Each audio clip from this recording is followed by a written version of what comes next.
Je répète encore que c'est la vérité qui va nous affranchir là où nous étions esclaves. On peut être esclave de manque de quoi? De connaissance. Quand tu es dans le manque de connaissance, tu vas voir que l'héritage qui t'a été réservé, tu ne peux pas rentrer dans la gloire de ton héritage. Aussi longtemps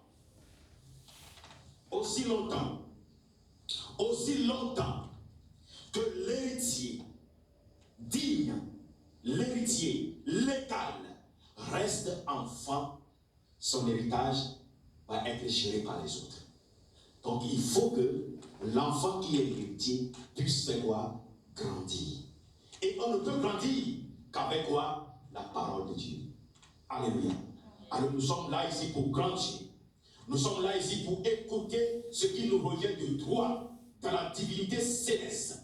Nous sommes là pour récupérer ce que le diable nous a volé. Nous sommes là pour sortir de ce qu'on appelle l'ignorance, de ce qu'on appelle manquer de connaissance. Mais nous voulons maintenant rentrer dans la possession de notre héritage. Et c'est pourquoi nous avons pour thème le réveil spirituel. Il faut que nous nous réveillons spirituellement. Nous sommes réveillés charnellement, mais nous ne sommes pas réveillés spirituellement. Et quiconque qui est réveillé charnellement et qui n'est pas réveillé spirituellement ne rentrera pas dans sa possession. Parce que nous ne combattons pas dans la chair, nous ne combattons pas contre le sang, mais nous combattons dans l'esprit et contre les principautés de ce monde. Et tout se passe dans le monde spirituel. Enfant de Dieu, réveille-toi spirituellement. Aujourd'hui, nous avons des assemblées, ces assemblées des fidèles, des chrétiens, qui sont appelés les réveillés. Oui, les réveillés, seulement qui sont mal réveillés. Ils sont réveillés, mais ils n'ont pas pris l'essentiel. L'essentiel qui est la profondeur de l'évangile. L'essentiel qui est le secret, qui est caché dans le sacrifice que Jésus a accompli sur la croix. Tu n'es pas né pour être spectateur. Tu es né pour être acteur dans la parole de Dieu, dans la divinité de notre Seigneur Jésus-Christ. Alléluia. Amen.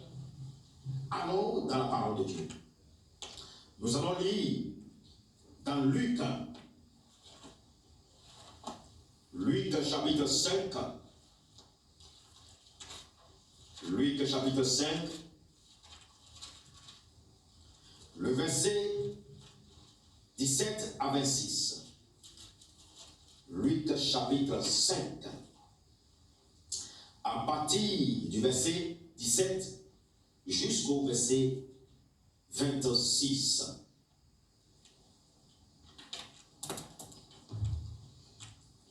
Luc chapitre 5, verset 17. Un jour, Jésus enseignait. Des pharisiens et des prophètes de la loi, venus de tous les villages de la Galilée, de la Judée et de Jérusalem, étaient assis là, et la puissance du Seigneur le manifestait. Et la puissance du Seigneur se manifestait par des guérisons. Verset 18. Et voici que des hommes qui portaient un paralysé sur une civière cherchaient à le faire entrer et à le placer devant Jésus. Alléluia. Amen. La parole nous dit ceci, qu'un jour, notre Seigneur, le Jésus, notre Christ, il était en train d'enseigner. Il enseignait les pharisiens, ces pharisiens qui connaissaient déjà la loi, ces pharisiens qui maîtrisaient déjà la loi de Moïse. Il les enseignait. Et il enseignait aussi des docteurs de la loi. Ceux qui sont des docteurs sont en train d'être enseignés. Les docteurs de la loi, là assis, venus de tous les villages de la Galilée, de la Judée, de Jérusalem, et la puissance du Seigneur se manifestait par des guérisons. Vous voyez, le Seigneur Jésus-Christ, pendant qu'il est en train d'enseigner, sa puissance est en train de faire quoi? D'opérer des miracles au milieu de la foule. Ça veut dire simplement que quand tu es assis en train d'écouter la parole de Dieu, la Sainte Écriture, l'Évangile, N'attends pas qu'il y aura un autre moment où tu vas avoir ta guérison. Au moment où la parole est en train de sortir, le fait que tu reçois la parole, que tu acceptes la parole, que tu dis Amen, Alléluia sur la parole, ta guérison est déjà en route. Chers chrétiens, il n'y a pas un moment de pause dans le culte à notre Seigneur Jésus-Christ.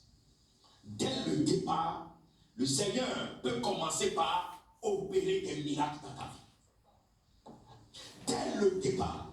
C'est pourquoi toute personne qui croit au Seigneur Jésus-Christ et qui est assis devant le trône de la grâce, en train de culter autour du nom du Seigneur Jésus-Christ, dès le début de ton culte, il faut savoir que le miracle est en œuvre.